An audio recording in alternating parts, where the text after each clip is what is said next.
probably be quite noisy anyway.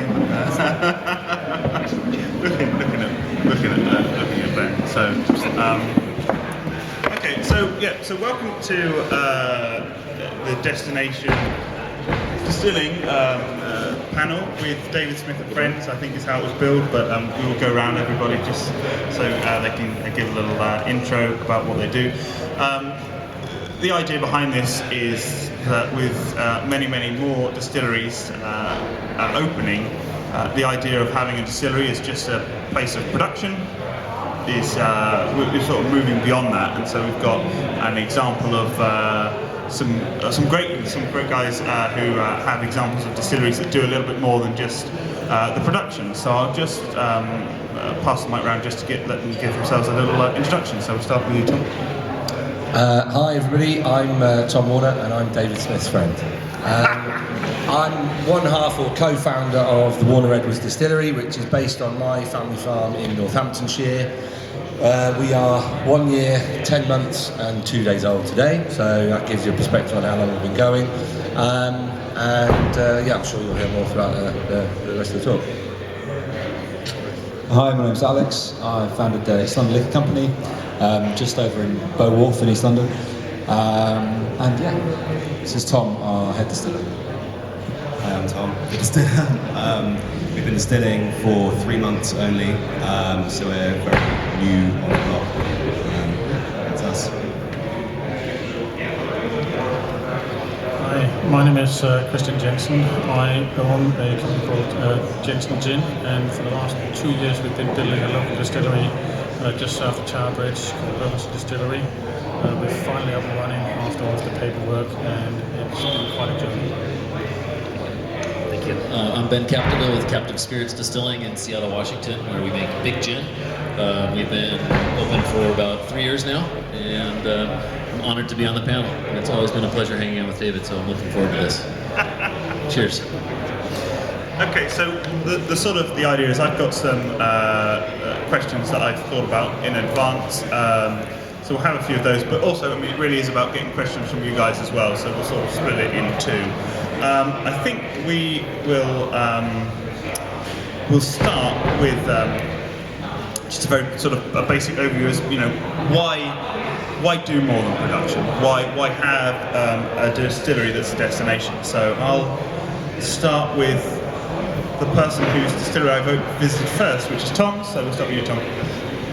I think the main thing is that what we're doing is pretty fucking cool, isn't it? We're craft distillers. We're producing something, it's the real deal, because there's a lot of mass-produced, homogenized stuff on the shelves, and how do you connect with that? And most consumers connect to that through a huge amount of marketing spend by those guys. You know, it's all made by lab coats in quite big factories, a lot of it, whereas what we're doing is the real deal. So it's very interesting for those people to come in and actually see a warts and all sort of distillery operation where everything happens in the one room, and it's not such a sort of stiff-collared, white coat scientific environment where there's a lot of passion going on within the business.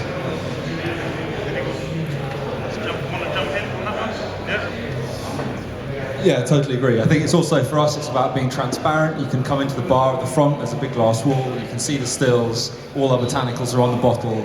There's no secret, hidden, mystical ingredients, so everything's there for people to come in, look at our bottling line, labelling, storage facility, it's all there, open for everyone to come visit whenever they want. So for us, it's really about transparency, openness, and sort of demystifying this sort of wonderful, amazing distilling, but making it clear and open to anyone who wants to walk off the street and have a look.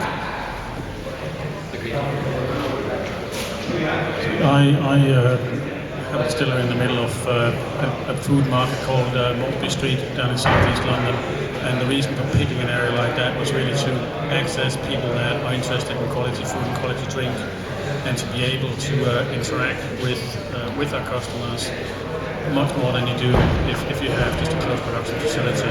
We get a lot of walk-in people that come through on market days, and the amount of noise that's generated around the brand that way is fantastic. It's much stickier business than if you go out and advertise. So in terms of value for money, the amount of space that we put aside for selling and interacting with our customers is really worth it.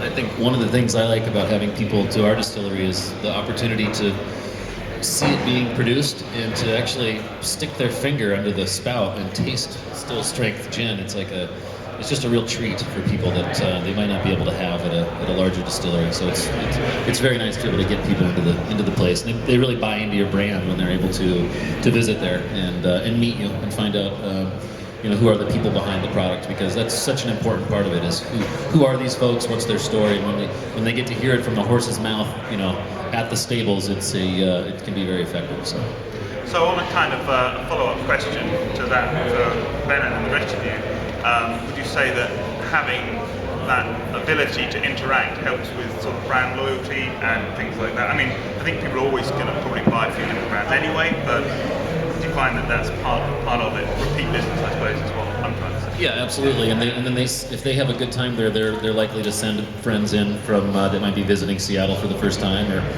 so it's really about getting loyalists, people that are going to talk about the wonderful time they had at your distillery and how fun you were, so agreed. We have very similar experiences. There's people that come in every Saturday morning at 10 o'clock to pick up their weekly bottles of gin. We have people that come in from foreign countries far away when their friends have told them about the distillery. So I think the loyalty you get from having the interaction with people in the distillery is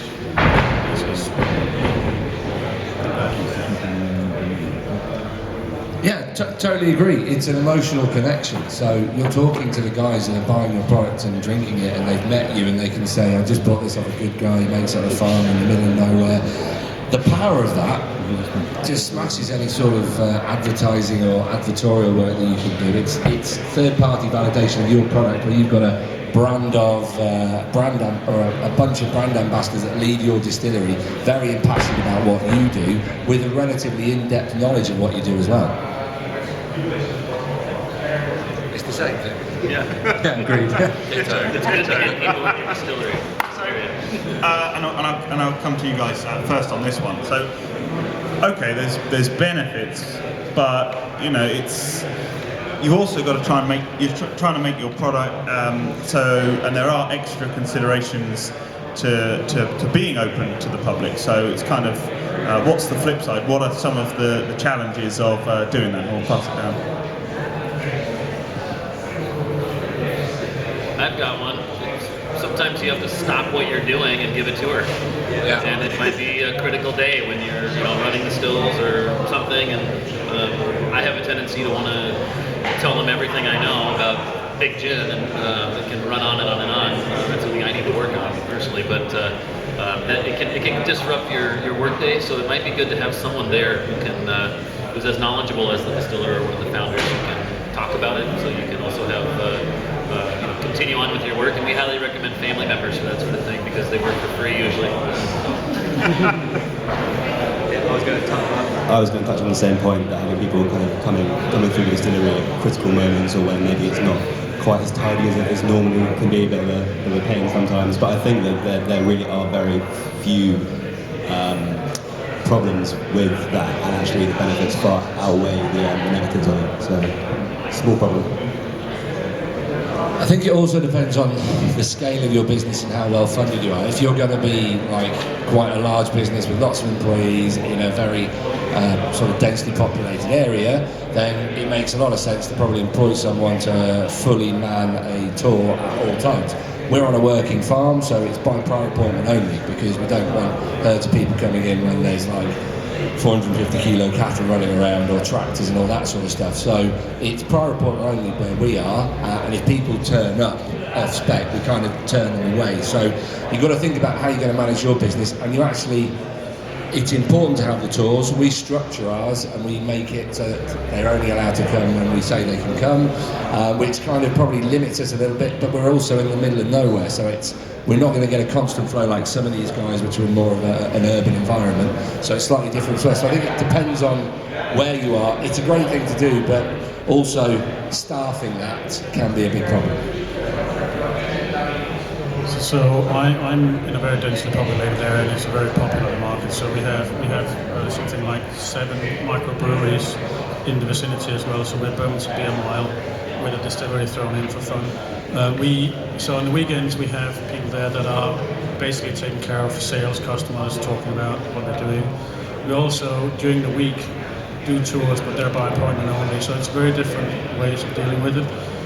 The other thing that having a place where people can visit is you can structure things around the distributors, the big hotels, the bar chains that you work with, to come and see the distillery and interact with the brand that way.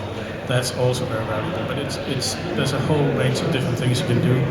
For us, one of the painful things was that you need on-premises licenses and off-premises licenses for, if you want to serve drinks, you have to have a license to serve drinks. If you want to be able to sell bottles and take out, it's another license, and you need licensed people to undertake those activities. So the logistics have been painful, but once you're up and running, it's well worth it.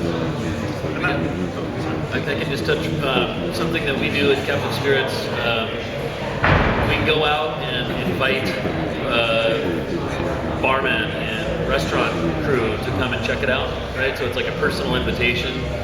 Hey, I don't know what you guys are doing on Friday, but before your shift, we'd like to come in with all the, the front and the back of the house. We'd love to give you a tour. So instead of like having them come to you, you can actually reach out and have a restaurant group that's done a good job selling your spirits, perhaps. Have them come in as like an invitation, like, hey, please come visit us. We'll give you the tour. That's something that's worked well for us. We have two sort of formalised tours. One's a sort of shorter, an hour's tour. People book in advance. We have another one that's a bit longer, a bit more detailed about processes as well. But we also invite all our accounts to come in, and I think we've had probably 200 people through our doors, 200 bartenders who have been invited by us to come and watch us distill, taste the liquid off the parrot, which is great. It's a sort of novel experience, and then come to the bar and then trial our products and mix them and play with them. So it's a very different attitude to bartenders to come in and play with us and work with us, as opposed to someone coming off the street and having a structured tour. And that kind of picks up on another point that I've noticed when I've been to distilleries both in the UK and in the US. And the question is, how important is it to be able to sell your spirit from your distillery? Because depending on where the distillery is, it's more practical than others. So anyone got a particular... To trade or general public? To general public, to visitors essentially. It's your fattest margin. So if you don't have that ability, you're cutting your nose off. It's stupid not to have that facility. So yeah, you definitely need that. Agreed? Agreed. And does anyone, something I'm always fascinated as a visitor to distilleries is the distillery exclusive editions that people do. So if people got thoughts on that. So we do quite a lot. Before we opened the distillery, and I have had access to gin for the last 10 years when I've been making gin, I have been infusing like a maniac. I have infused at least 100 different things in gin. Anything from 7 years to a few hours, or even through a coffee filter. Those things, until we had the license to distill, we weren't able to get the ABV on the label, so we have not been able to sell it. We've been giving a lot to bars and to friends and family, but now that we have all of the licenses and a place we can sell, we do very limited edition stuff that's seasonal. So in January, when we can get blood oranges, we make blood orange gin. When it's strawberry season, we make strawberry gin. And we make it in 20 bottle batches, so at a premium in the distillery, but they fly off the shelf, so well worth doing. We're working on some things.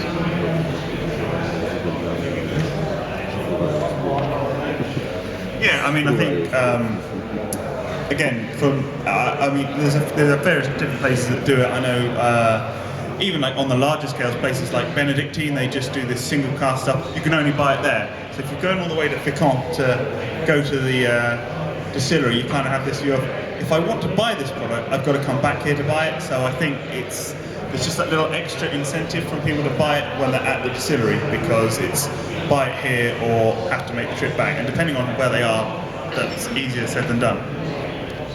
It's also all underpinned by time and the ability to just play around as well, rather than...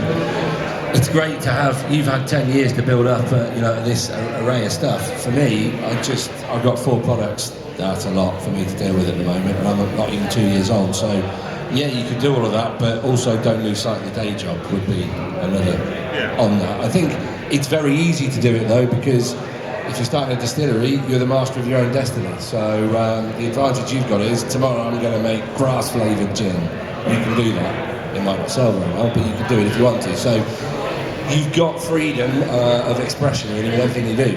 Yeah, I think and that's a really good point. If you're doing something more complex, I guess maybe like a high strength thing is less of an issue to do. You know, it's 5-6%, and you just do it as part of what you're already doing. I think the idea of, for me anyway, it seems to make perfect sense to have your core and sort of build upon that, and then you're saving a lot of time with what you're doing as well, I guess. So moving a little away from visitors, just people coming to your distillery, but also ways to engage with local media, and whether that be newspapers or whatever. I'll go to Tom first, because certainly when you started, you you were really quite heavy on that, and even we were on a radio show together, weren't we? In one of the local BBC ones. So there we go.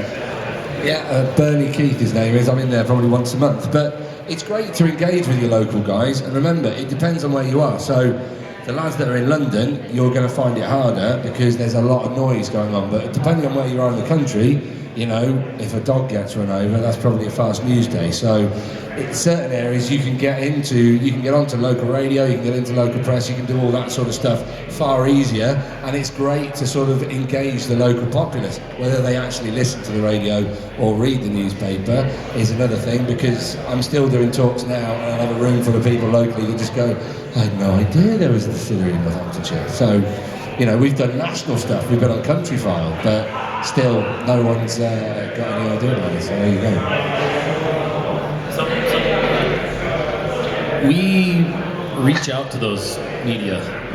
You know, we say, hey, we've got an idea for an article.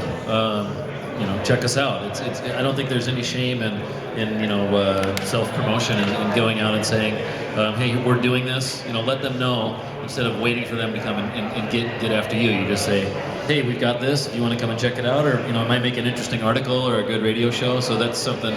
Don't hesitate to, you know, get out and kind of brag about your spot, because people are intrigued by it. They're going to want to come and check it out. So don't wait for them to come to you. Don't be afraid to go and suggest an article. That's pretty much how we've got any of our coverage. Like going out. And you make life easy for the people that promote you. That's the key. We get a lot of press from bars and hotels around as well. So anybody that's local to us, whenever they're in the press, they talk about the local products they use in the bars. It helps us.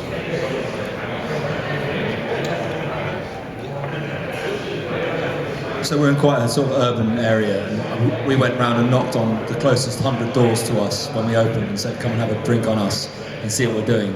And I think there was a kind of misunderstanding from the locals about what we were doing. They thought we were opening a nightclub and we were going to brew beer, neither which was true. So it's kind of quite nice to sort of smash those myths early on, meet your locals, shake them by the hand and sort of get them in. We also obviously do press work as well and reach out to people and say we want to do an article on new gin in East London or whatever, but it's also nice to actually physically knock on people's doors and say, you know, meet them. I'd actually really underline that point, because I live in a village. I've lived there all my life. I know everyone in the village, so you'd think that I'm on a pretty good footing with these people. And when my license went up, it was like an angry mob at Frankenstein's gate, because when I put my on and off trade application on, it read something like from 8 a.m. till midnight, 365 days a year, live and recorded music. So everybody just went, what are they doing in there? And I was going to be having raves, and it was a gentleman's club, and it was ridiculous. So yeah, no, that was it. Excellent, thanks. So we'll take some questions from you guys. Anyone got any? Yep. So the question was, do you charge for the tours? No, I don't.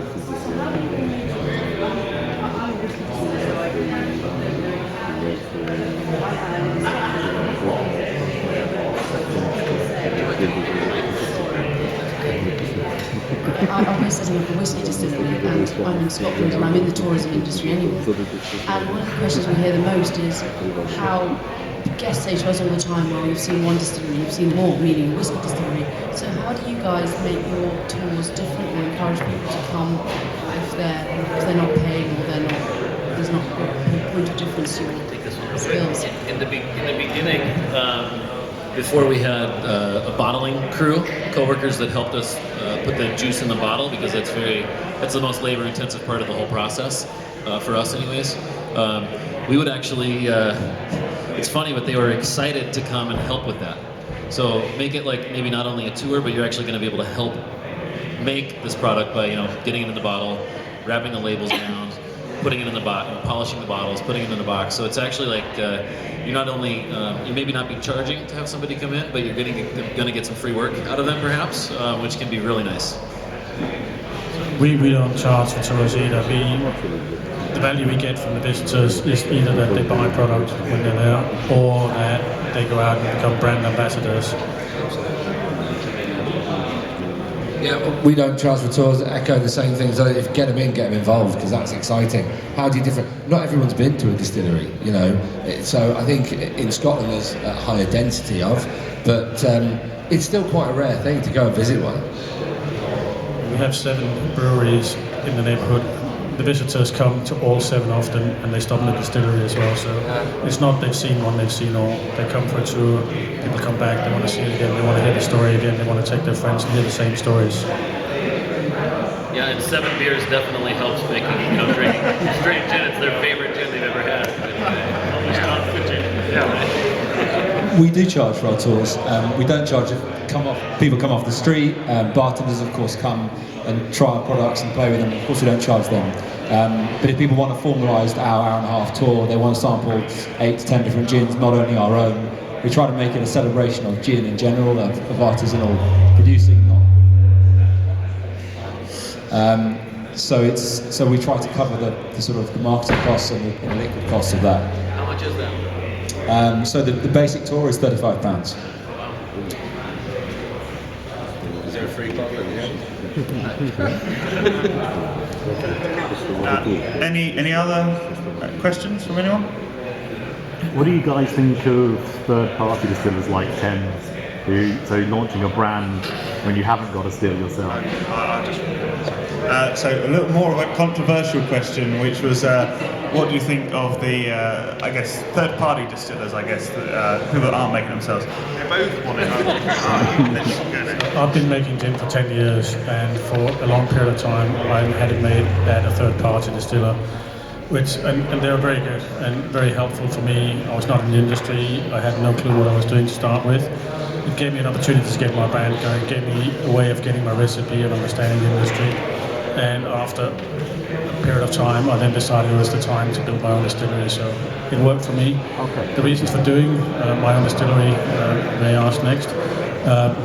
Basically to have a place where people can come and visit us, interact with us, learn more about the product, but equally to gain control of not just of the process, but the timelines. We're not going to be in the queue behind other people. We can play around a little bit more with things because we now have all of the facilities ourselves. I like them because the great thing for us is we make our own. So when we're talking to people, we make our product. Those guys are making great products, and Charles, all the guys around the country, they make great stuff. But the emotional connection we get with that when we're on a show stand, it's why you fitted your still. The power of that's my still, my name's on the bottle, that's my gin, rather than our head distillers. You know what I mean? So it's a much cheaper way of launching a brand, but it's weaker, and it's why a lot of brands that launched that way are retrofitting stills at a fair rate of knots at the moment.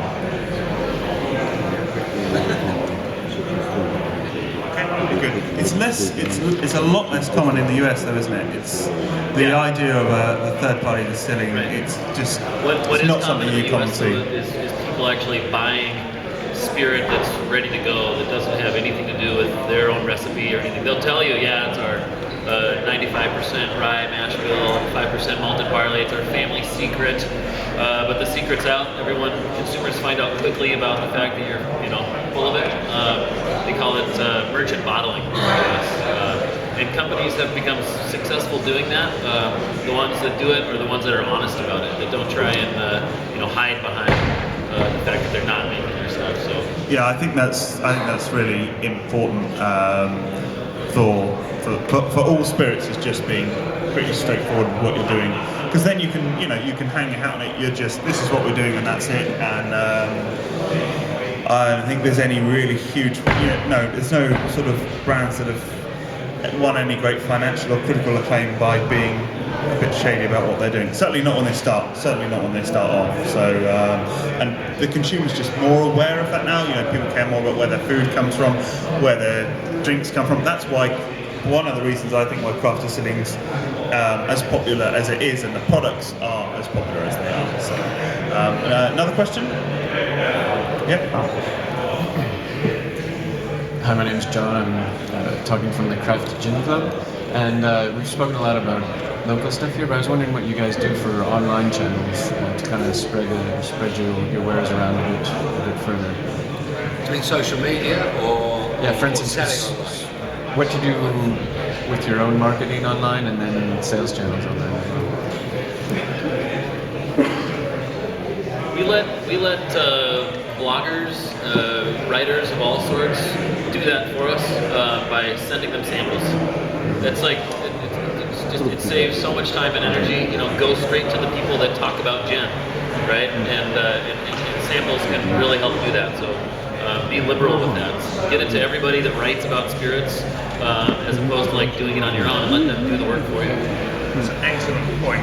As a spirits writer. Yeah, I was going to tell, the first guy we sent a bottle to was David, and it was 2% of our entire production. It was a whole bottle, which was huge at that moment in time. And that were, I dined out on David's review, was I used selling to a huge, I got into Fortnum Masons for David, this critically acclaimed gin blogger. I don't think I overstated it at all. But it was, David gave us our first third-party validation that we were doing something good. So that's bloggers are a huge thing. Social media, you've got Twitter and Facebook. I mean, there's Snapchat, there's loads of stuff. We do Twitter and Facebook. We should possibly do more. I don't know. Twitter's here and now.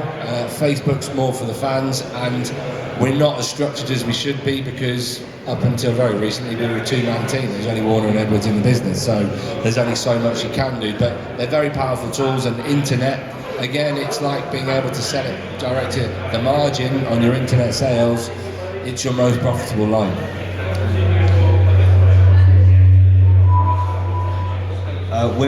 Being so new, we haven't really kind of got off the ground too much with a structured campaign of who we're going to target with our products and that kind of stuff. But I know before I joined the project as a distiller, Alex has been working on it for 18 months or so, and the branding and the image of the gin was very important from the very beginning. And even when we had just concept images, mock-ups from a computer before we had anything in bottles, people were approaching us saying, "This looks really, really cool. Like, where can we get it?" So I think that actually the investment in how the product looks as well as taste from the very beginning is very important. I mean, it's disappointing for me as a distiller that so much of it is what the bottle looks like, but that's just the way that the consumer market works. So we have to kind of come to terms with that. So yeah, I think that's a wise investment on your part. Thanks. We do things very unstructured. We use Facebook, we have a website, we do a little bit of Twitter. We don't make use enough of bloggers, but we do get a lot of press. I was one of the first people to make small gin in London, so I've benefited hugely from that. Other writers have written about us, and people see those stories years after they've been written, which is fantastic. We will do more of this as we grow. And I think it's actually important for us to engage with the people that write, not write all of it ourselves. The way that we're doing things online needs to reflect our personality, who we are, what the brand is about, the people that work there, more than turn into a marketing tool. If that happens, then I think our consumers, our fans will turn away from us. Yep, good point. There's a question here.